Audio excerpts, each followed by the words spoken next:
Jail খাটতে কেমন লাগে। একদিন তারা সবাই একসাথে যে মানে আড্ডা মারে এবং গাঁজা সেবন করে।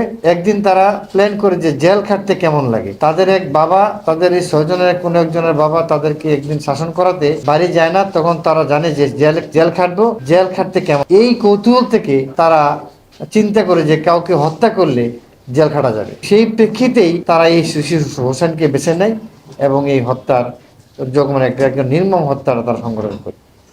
এরই পরিপ্রেক্ষিতে যখন 3-4 দিন ঘটনা 3-4 দিন চলে যায়, তো তখন একদিন যেই ইউনুস নামে এক ছেলেটা, যে বকাটি ছেলেটা, সে মোবাইলে কথা বলছিল যে সম্ভবত তার কোনো এক বন্ধুর সাথে, যে 3 দিন হলো একটা ছেলেকে মেরে ফেললাম।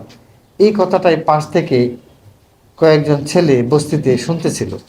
তখন তাকে এই জায়গা থেকে আটকে ফেলে যে সে কোথায় হত্যা করেছে। তখন আটকে ফেলার পরে পুলিশকে খবর দেয়। পুলিশ যাওয়ার পরে তার লাশটা দেখাই দেয় যে কোন জায়গা থেকে হত্যা করেছে। তখন আমাদের ফতুল্লা থানার একটা চৌকস টিম তাকে জিজ্ঞাসাবাদ করে এবং সে বলে দেয় যে আমরা এই যে 6 জন মিলে তারা হত্যা করেছে।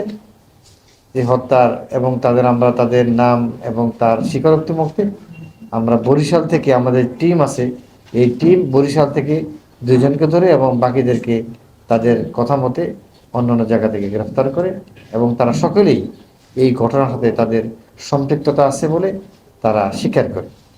এবং যেটা আমাদের একটা সমাজের একটা মানে আশ্চর্যের বিষয়, যে এটা সমাজের যে মেসেজ, যে সবাই কিন্তু 18 বছর কম বয়সী ছেলে এবং তারা কোনো পূর্ব শত্রুতা থেকে নয়, শুধু জেল খাটতে কেমন লাগে সেই কৌতূহল থেকে তারা একটা ছেলেকে, 11 বছর একটা ছেলেকে নৃশংসভাবে হত্যা করেছে।